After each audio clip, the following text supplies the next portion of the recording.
Hello friends, welcome to my channel. இன்னைக்கு நம்ம சேனலில் வந்து பார்த்தீங்கன்னா கயல் சீரியல் பற்றி தான் பார்க்க போகிறோம். கயல் சீரியலில் வந்து பார்த்தீங்கன்னா கயலுக்கு எத்தனையோ தொந்தரவுகள் வந்துட்டு போயிட்டு இருந்துச்சு. அதெல்லாமே ஃபேஸ் பண்ணிட்டாங்கன்னே சொல்லலாம். கிட்டத்தட்ட கொஞ்சமாக ஃபேஸ் பண்ணிட்டு இருந்தாங்க. ஃபைனலாக வேண்டவே வேண்டாம் அப்படின்னு சொல்லிட்டு ரிலேஷன் எல்லாமே வந்து ஒதுக்கி தள்ளுற மாதிரி ஒதுக்கியே விட்டுட்டாங்கன்னே சொல்லலாம். ஆனாலும் வந்து பார்த்தீங்கன்னா எத்தனை தொல்லை வந்தாலும் எத்தனை கஷ்டம் வந்தாலும் வந்து பார்த்தீங்கன்னா ஃபேஸ் பண்ணிட்டு இருந்த கயலுக்கு வந்து அவங்க அம்மாவே வந்து தொல்லையாக போயிட்டாங்க அப்படின்னு சொல்லலாம். ஏன்னா வந்துட்டு எல்லா கஷ்டத்தையும் ஒதுக்கிட்டு அப்பாடா அப்படின்னு உட்கார்ந்துருக்க டயத்தில் அவங்க அம்மா வந்துட்டு பார்த்தீங்கன்னா இல்லை கயல், நீ வந்துட்டு எல்லா உறவும் வேணும் அப்படின்னு சொல்லிட்டு கயல் கிட்ட சொல்லிடுறாங்க. அதுக்காகவே வந்து பார்த்தீங்க அப்படின்னா அவங்களெல்லாம் அனுசரித்து போகணும் அப்படின்னு சொல்லிட்டு அவங்களோட கேரக்டரையே கொஞ்ச நாளைக்கு மாற்றிக்கலாம் அப்படின்னு சொல்லிட்டு கயல் இருக்காங்க. அதுதான் வந்துட்டு கம்மிங் எபிசோடில் வந்துட்டு ரொம்பவே விறுவிறுப்பாக காமிக்க இருக்காங்க. அவங்க சும்மா வருவாங்களா? கண்டிப்பாக அவங்க பெரியம்மா பெரியப்பாவும் சரி, அவங்க அத்தை மாமா அவங்க பசங்க எல்லாரும் வந்துட்டு ரொம்ப எதிரியாக தான் வந்து கையில் பார்க்குறாங்க. இவ்வளோ இன்சிடென்ட் நடந்திருக்கு. அவங்க சும்மா விட மாட்டாங்க. அது எப்படி கயல் வந்து ஃபேஸ் பண்ணுறாங்க அப்படிங்கிறது தான் கம்மிங் எபிசோடில் காமிக்க இருக்காங்க. இப்போ தான் நம்ம சேனலை ஃபஸ்ட் டைம் பார்க்குறீங்க அப்படின்னா மறக்காமல் நம்ம சேனலை சப்ஸ்கிரைப் பண்ணிடுங்க. வாங்க நம்ம சேனலுக்குள்ளே போகலாம்.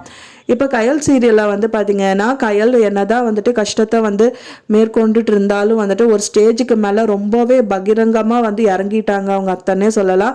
அவங்க அத்தை, அவங்க மனோஜ் இவங்கெல்லாம் வந்து பண்ணது வந்து சுத்தமாக கயலுக்கு பிடிக்காம அவங்க கிட்ட வந்துட்டு பேச போயிட்டு அவங்க அதாவது தேர்ட் பர்சனுக்காக பேச போயிட்டு ஃபைனலாக வந்துட்டு அவங்க ரிலேஷனே வேண்டாம் அப்படிங்கிற மாதிரி வந்துட்டாங்க.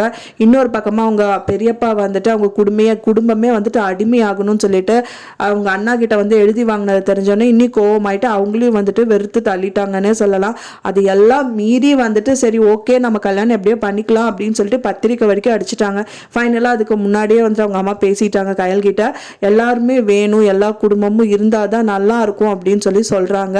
அதுக்காகவே கயல் வந்து உனக்காக நான் என்ன வேணா பண்ணுவேன்னு சொல்லிட்டு அவங்களோட கேரக்டரை மாத்திக்கிறதா இருக்கேன் அப்படிங்கிற மாதிரி சொல்றாங்க எழில் கிட்ட. ஃபைனலா வந்து பாத்தீங்கன்னா கயல் வந்து பாத்தீங்கன்னா ஃபர்ஸ்ட் பத்திரிக்கையான அவங்க பெரியப்பாக்கு பெரியம்மாக்கு தான் வந்துட்டு கொடுக்க போறாங்க. இந்த கம்மிங் எபிசோட்ல வந்து அதுதான் காமிக்க இருக்காங்க. அவங்க கொடுக்க போறாங்க. ஆனா வந்துட்டு கண்டிப்பா அது வந்து தட்டி விட்டுறாங்க. அவங்க பெரியம்மா ஏத்துக்கவும் மாட்டாங்க. அவங்க அண்ணா மூர்த்தி வந்துட்டு நீங்களும் வந்து வாங்கிக்கோங்க பெரியப்பான்னு சொல்லிட்டு அவங்க அத்தை கிட்ட வந்துட்டு பத்திரிக்கை கொடுக்கும் போது அப்புறம் ரொம்ப கோவமா பேசுறாரு. அந்த இவங்க அத்தையும் வந்து தட்டை வந்து தட்டி விட்டுறதா காமிக்கிறாங்க. அவங்க மட்டுமா அண்ட் அவங்க அத்தையும் வந்து பாத்தீங்க அப்படின்னாலும் அவங்களும் அதே மாதிரி தான் ரியாக்ட் பண்ண போறாங்க. ஏன்னா வந்துட்டு நீங்க அந்த கல்யாணத்துக்கு போங்கன்னு தான் வந்துட்டு அவங்க அத்தை வந்து அவங்க பெரியப்பா கிட்ட சொல்லியிருக்காரு. ஆனா நான் வந்து மறைமுகமா கயலோட கல்யாணத்தை வந்துட்டு கண்டிப்பா நான் தடுத்து நிறுத்துறேன் அப்படின்னு சொல்லிட்டு முதல்ல அவங்க பேசியிருக்காங்க. அதுக்காகவே வந்து பாத்தீங்கன்னா அவங்க பெரியப்பாவும் பெரியம்மாவும் கல்யாணத்துக்கு போகிறதா இருக்கலாம். ஆனா அவங்க வந்துட்டு அது கல்யாணம் நடக்கக்கூடாதுன்னு சொல்லிட்டு நிறைய விஷயங்கள் வந்து பண்றதாவும் இருக்கலாம். அது எப்படி வந்து கயல் வந்து ஃபேஸ் பண்ணி கல்யாணம் பண்ணிக்கிறாங்க அப்படிங்கிறது தான் வந்து கம்மிங் எபிசோட்ல காமிக்க இருக்காங்க. நீங்க எப்படி வந்து அவங்க கல்யாணம் பண்ணி பாருங்கன்னு நீங்க நினைக்கிறீங்க அப்படின்னு சொல்லிட்டு எனக்கு மறக்காம கமெண்ட்ல ஷேர் பண்ணுங்க. நான் சொன்ன இந்த தகவல் உங்களுக்கு பிடிச்சிருந்தா மறக்காம லைக் பண்ணுங்க, ஷேர் பண்ணுங்க, சப்ஸ்கிரைப் பண்ணுங்க ஃப்ரெண்ட்ஸ். மேலும் இன்னொரு சீரியல் அப்டேட்டோட உங்களை நெக்ஸ்ட் மீட் பண்றேன். தேங்க்ஸ் ஃபார் வாட்சிங் மை வீடியோ ஃப்ரெண்ட்ஸ். நெக்ஸ்ட் வீடியோல பார்க்கலாம்.